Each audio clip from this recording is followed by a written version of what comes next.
Здравствуйте, меня зовут Ангелина, мне 21 год.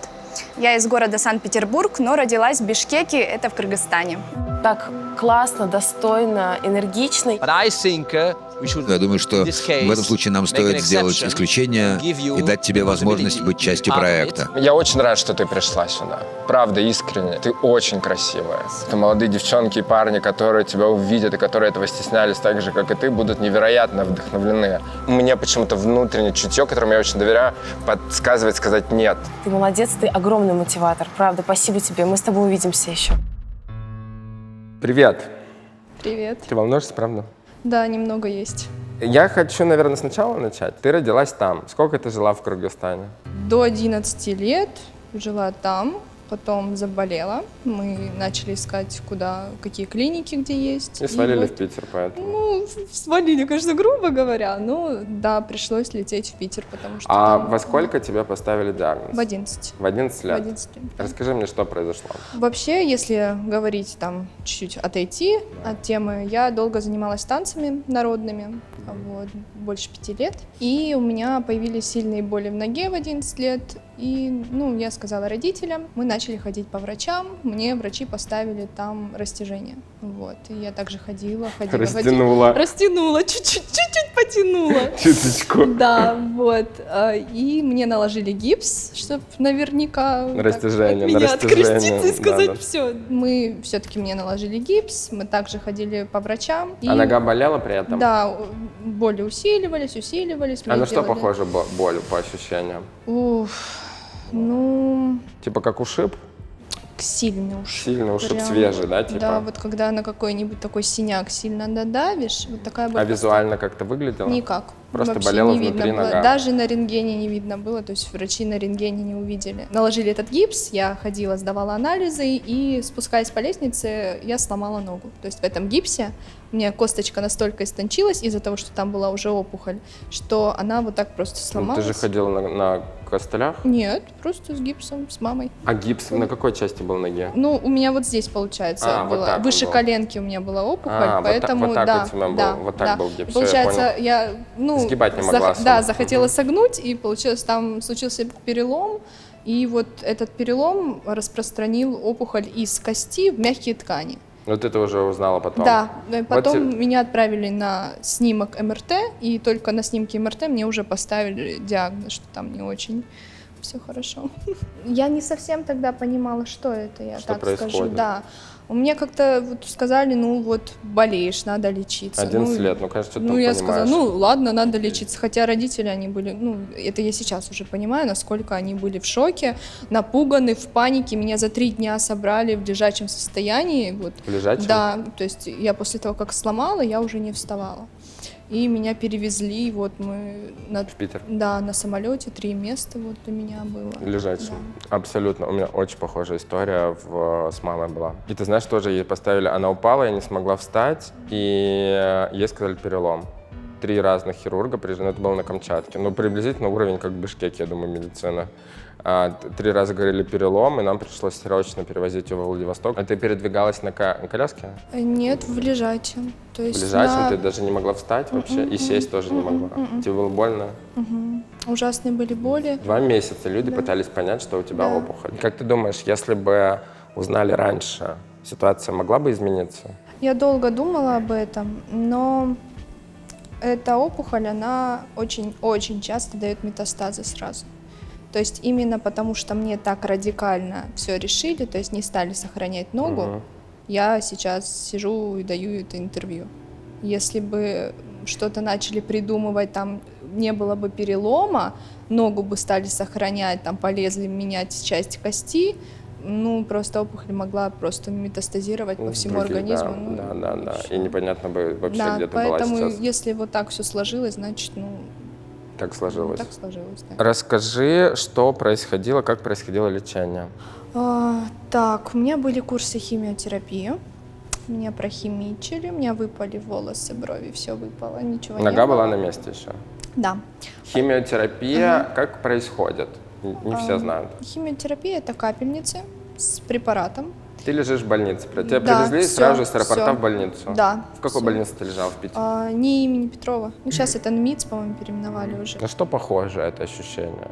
На очень сильное отравление? Когда тебя постоянно тошнит, постоянно. Тебя тошнит, Тебя- слабость. Иммунитет падает, то есть химия, она как работает? У тебя все показатели крови на нуле.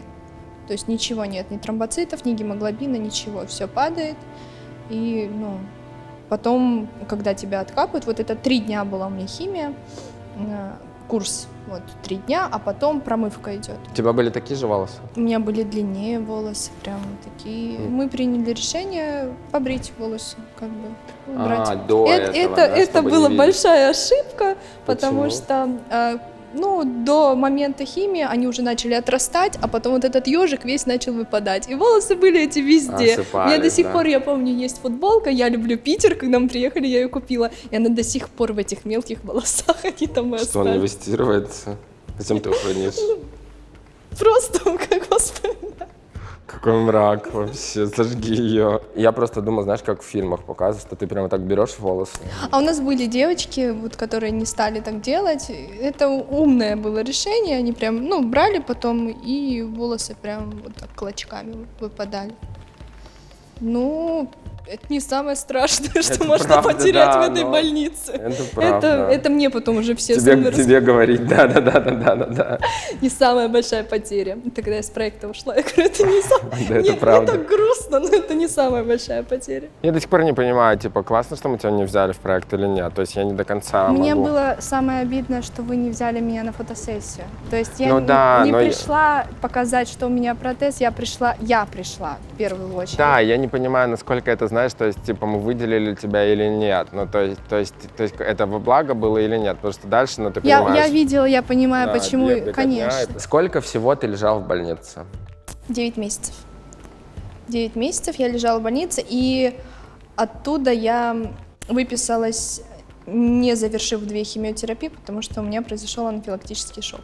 И я помню, я маме говорила, что я буду если даже плакать, говорить нет, не делайте, не надо, не слушайте меня, делайте то, что Ты в 11 правильно. лет уже так соображала. Да. Я просто сижу и понимаю, я решил с тобой поговорить. Не знаю, я чувствую сейчас свой скелет, сижу рядом с тобой. Знаешь, это на самом деле все я очень эмоционально, сопереживающий, я лежу и просто я лежу сейчас в голове, я уже на твоем месте там лежу, все. Потому что я как человек, который сам смотрел все, у меня мама, к сожалению, ушла из жизни из-за рака, я видел все стадии, я знаю, что это такое, я максимально сейчас погружен в твою историю, мне так сейчас. Не надо. Мы справимся, мы конечно, справимся, я верю в нас. Мы просто беседуем, Да, разговариваем. Это было 10 лет назад. 10 лет назад, Уже да. сколько времени прошло?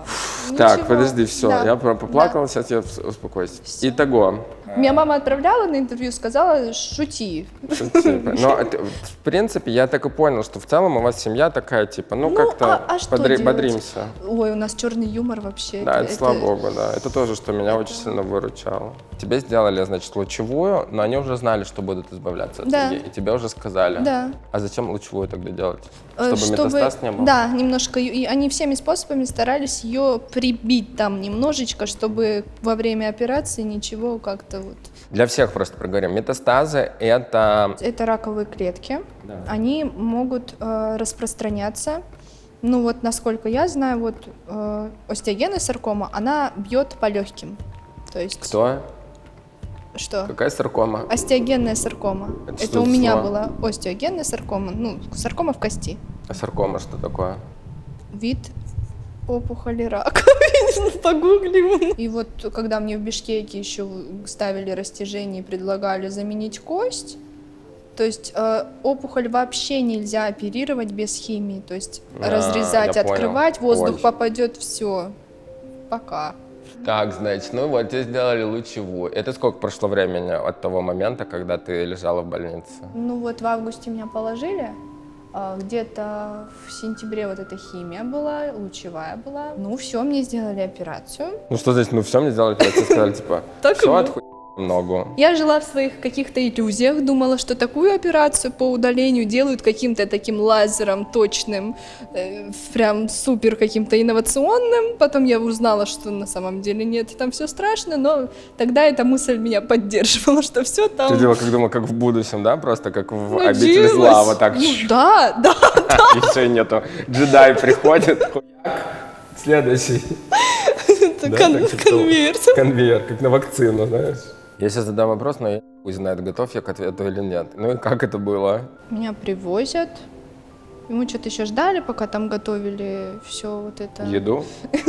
У меня было больше 30 наркозов в жизни на тот период. Больше 30 мне Почему? делали. Ну, каждый раз, вот даже когда, если мы вернемся к теме с гипсом, каждый раз, чтобы поменять гипс, поменять лангету, которая у меня была под ногой, это каждый раз был наркоз. Я уже легла, и начали отсчитывать, и где-то на 6, вот как 1, 2, 3, 4, 5, 6, все, я вырубилась. Все.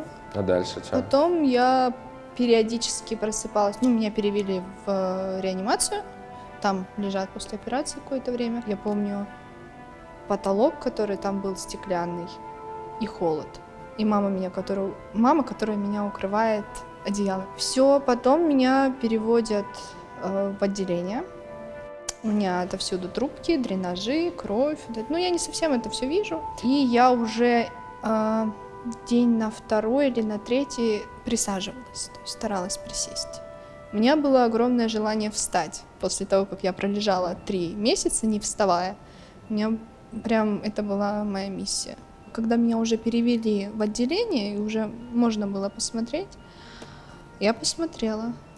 И я помню, что я просто молчала.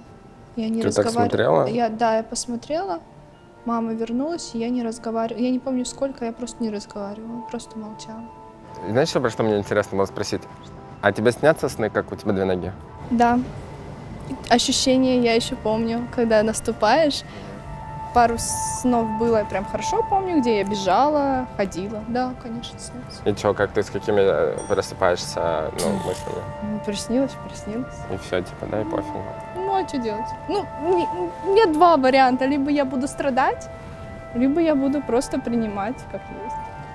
Я пока принимаю.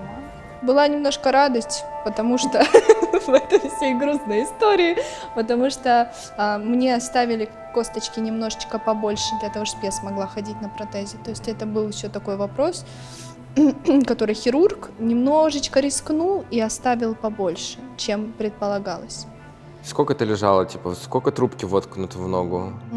Вот вообще не знаю, не помню. Ну, если их ты убирают, дренажи убирают. Очень больно их убирать. Ну, то есть, а они зачем стоят? Они, типа, продолжение твоих, типа, вен, ну, систем кровеносной поддерживают или Нет, что? там жидкость какая-то стекала, кровь и что-то еще. День на 3 или на 4 встала на костыли.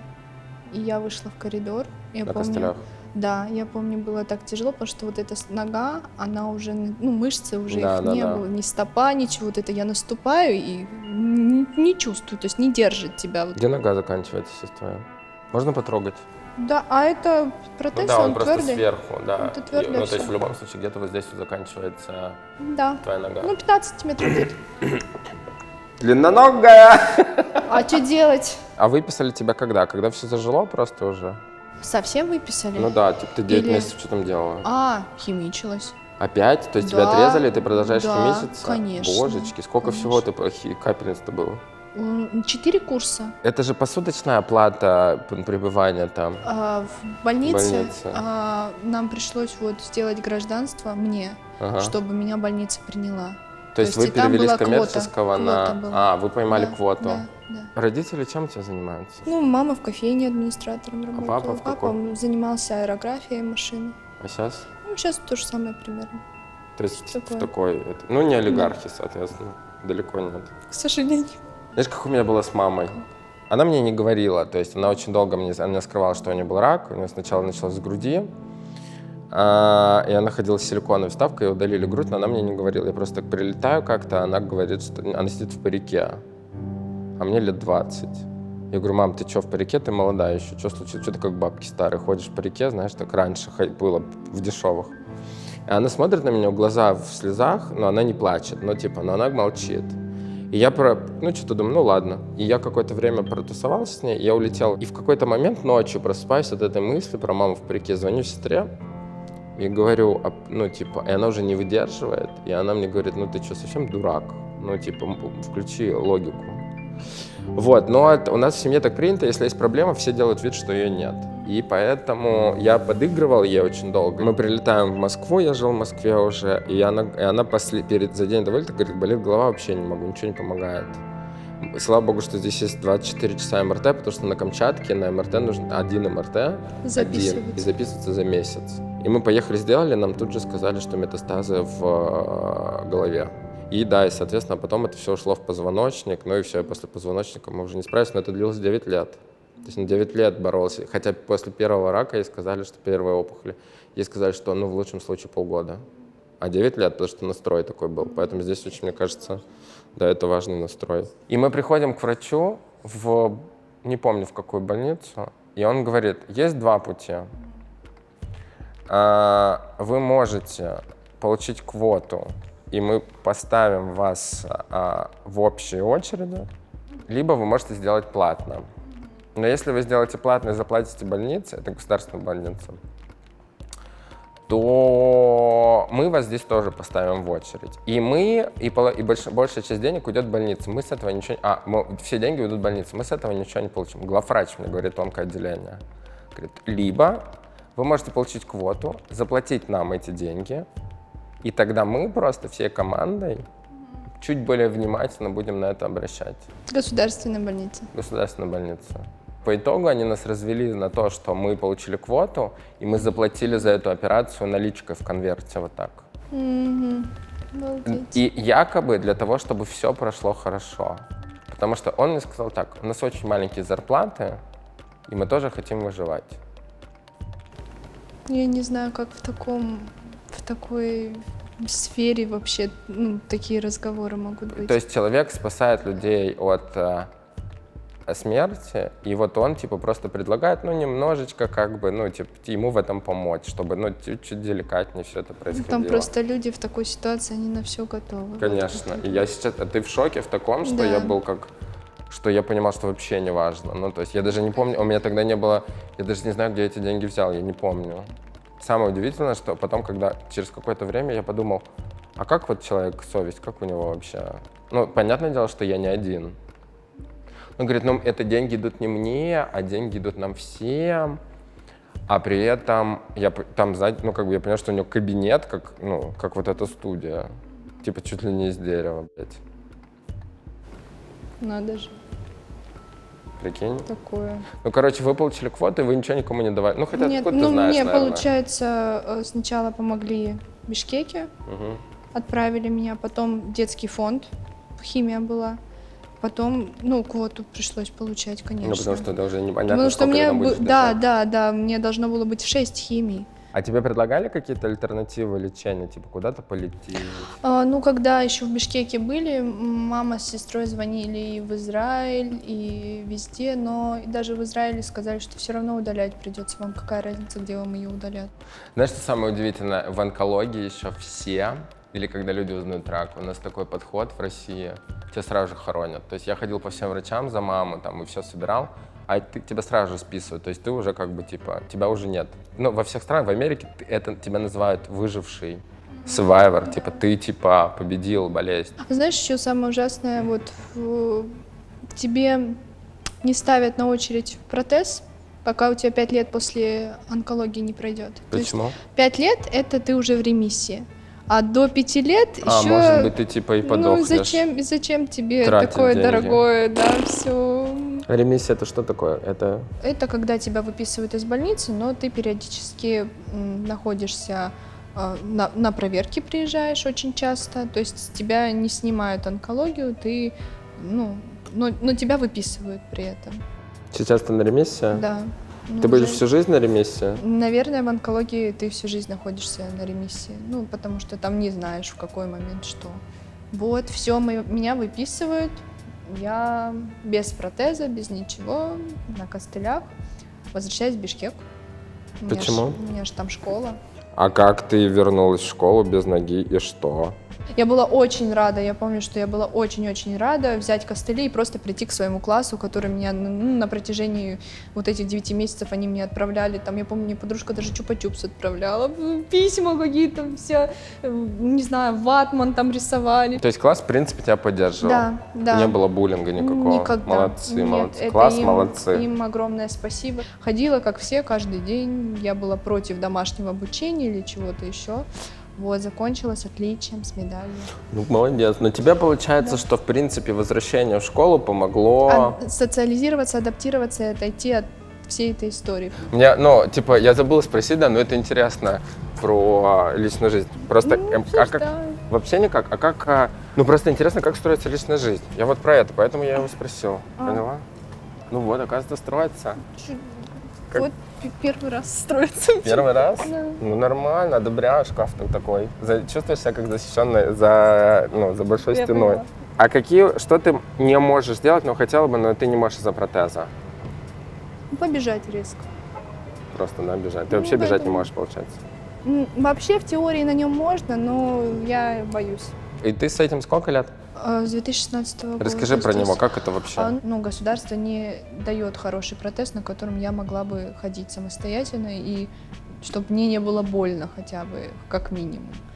Вот. И детский фонд помог мне вот... Какой?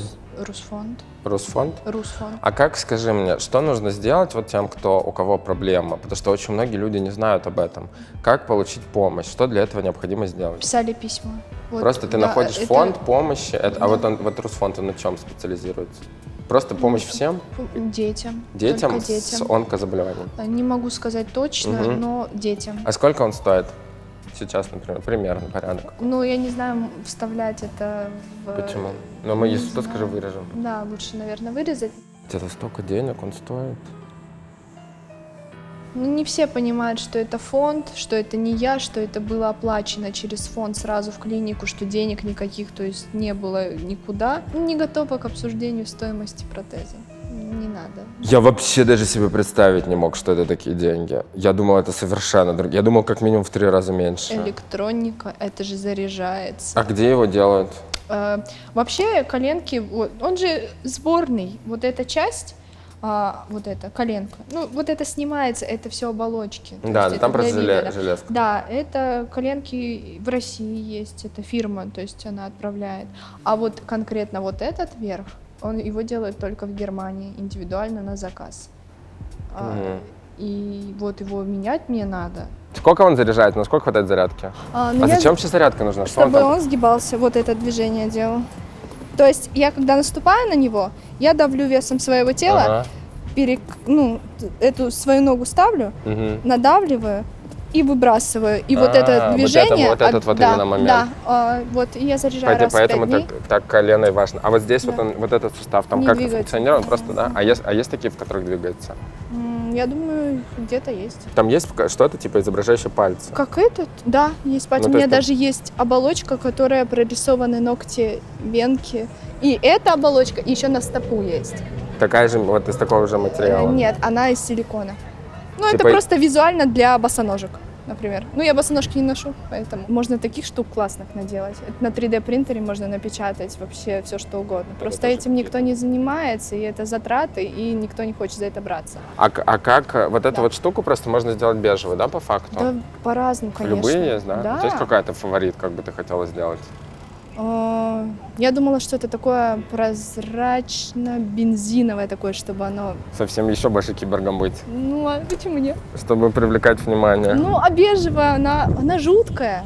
Ну, на самом деле, у меня был когда бежевый поролон с чулком, с таким бежевым. Ты не совсем понимаешь, что ничего нету, и ты еще больше смотришь, что же там такое. Ну, это жутко. Это вообще папа мне сделал вверх вот этот черную оболочку. А внутри она какая? Вот такая Бежевая. металлическая? Вот бежевая, она некрасивая наверху. А, А внутри металлическая. Ну, внутри неплохая, Вот просто... это ты сейчас показывала бежевая, это не твоя нога? Нет. А что это? Ну, это же карбон. Ты надеваешь сначала, Да, короче, силикон. ага, надеваю на себя, ногу, да. надеваешь силикон. Да, потом вот этот Ну, А что нужно сейчас менять? Нужно менять силикон или нужно менять все полностью, вот вверх, эту штуку? вот А это, низ да. останется?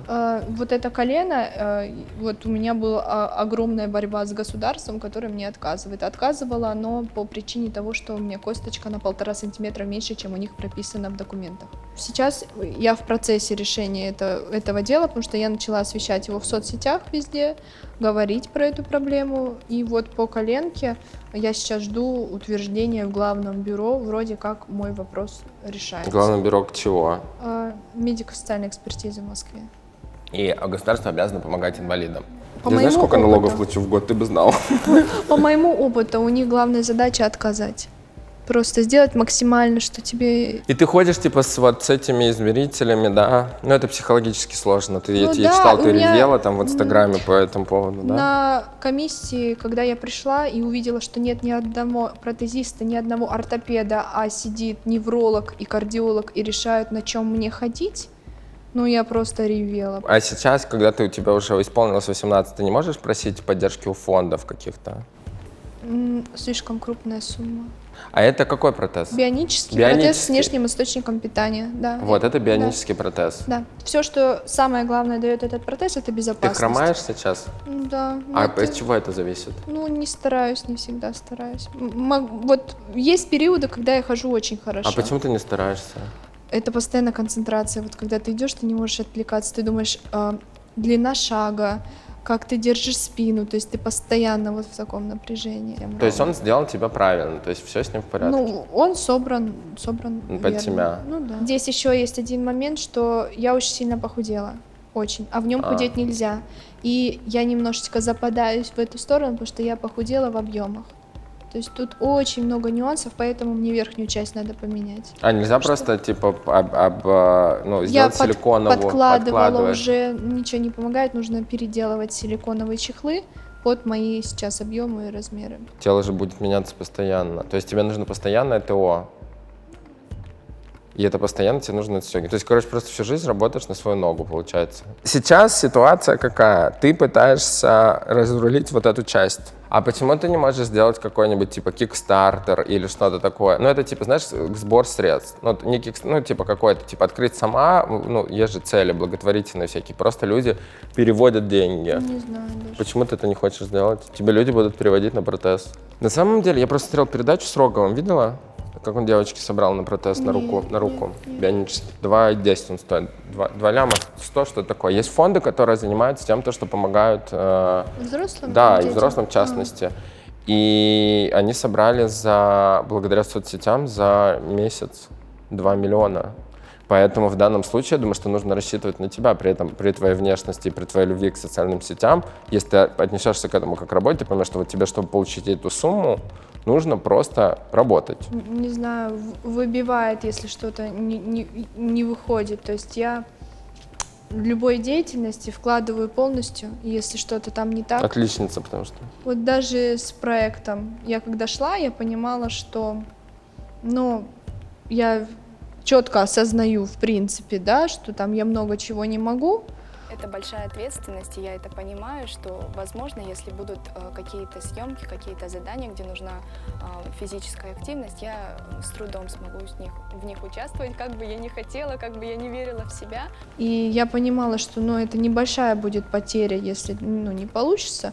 Но я так расстроена была, что я от себя не ожидала. То есть я ушла с соцсетей, грубо говоря, там минимум у меня было постов, там ТикТок, как-то я не могла найти вдохновение, сил, как-то вот меня это выбило, подбило на пару месяцев. Я не знала, чем заниматься, что я Сейчас хочу. у тебя тоже какой-то, да, очередной Да, упадок, да, с чем я связанный? Не могу найти себя, не знаю. То, чем я бы хотела заниматься, у меня не выходит. Там. Тебе Ну, сколько это лет? 21. Боже мой. Что? У тебя еще впереди времени на поиски себя до жопы, делай все, что хочешь. Нужно как-то собраться. Ну, типа, в любом случае. Хотя ты уже, в принципе, собранная, ну, в смысле, механически. Тебя обижают, когда тебя называют инвалидом? Или что про тебя говорят как инвалид? Ну, мне не нравится это слово, не буду врать, обманывать. Не нравится. Я себя так... Ну, потому что почему-то за все время этот термин оброс таким негативным окрасом каким-то. Как вот общаться вообще? Есть ли какой-то этикет или что ты можешь сразу сказать, что не стоит делать, вот, например, в твоем случае? Даже когда ты вышла на панель жюри, я не понимал. А я видела, вы все Да. так растерялись, мне было так неудобно, что вам неудобно. А тебе-то что неудобно? Это Ну, мы что не образованные вас в этом. смущать как-то, я потом только подумала. Ну, просто тут вообще дело в самом человеке, у которого особенность какая-то. Как он себя воспринимает, как он себя преподносит. Без нога, тебе можно говорить? И без нога, ты как там? В шутке, одна нога здесь, другая там, Одна тут нога что-то здесь, такое. да. Какой самый некорректный вопрос тебя спрашивали? Вообще, в целом, наверное, типа спрашивают, что случилось с тобой при знакомстве, это да? нормальный вопрос. Он не бесит? Нет, его чаще спрашивают, чем спрашивают, например, мое имя даже. Просто, а что такое? На улице могут подойти спросить? Не так часто. Как люди реагируют? По-разному. Чем больше ты показываешь, тем люди больше привыкают. То есть, когда ты чего-то не видишь, тебя это начинает пугать. И, конечно, я понимаю их реакцию, когда они смотрят на улице, там, могут что-то спросить или сказать вслед, потому что ставлю себя на их место и понимаю, что если бы я никогда не видела этого в жизни, меня бы тоже это заинтересовало, удивило, и как-то я бы тоже обратила внимание. А что про кибермодель? Вообще, тебе нормально, когда ты Ты сама это выдумала? Ну да.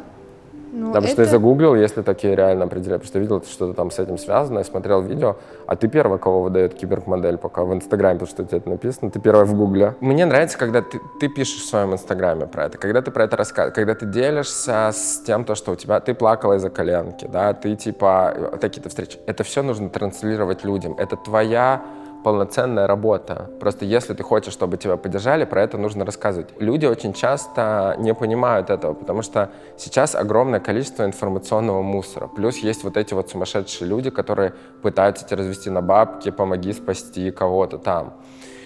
Всему нужна огласка, но ей нужно пользоваться уметь. Это твой инструмент. Если ты будешь соображать, как это пользоваться, помимо того, что ты себе можешь оказать помощь, ты эмоционально на тебя будут смотреть, что уже сейчас в очень маленьком формате происходит, и тебя, и люди видят в тебе какую-то надежду и понимают, что можно быть классным с наполовину роботом, но ты сможешь себе помочь и еще сможешь помочь другим материально. Просто нужно понять, как это работает, понимаешь? И тебе нужно постоянно пытаться не думать о цифрах, не думать просто о своей миссии, просто подумать, что ты на самом деле хочешь от этого. Может быть, ничего, может быть, остановиться, может быть, подумать, переварить, погрустить, побыть в Бишкеке там, и так далее. Я не говорю, что это нужно херачить постоянно, но просто понять, что на самом деле это, процесс. Спасибо тебе большое за Спасибо интервью. огромное, прям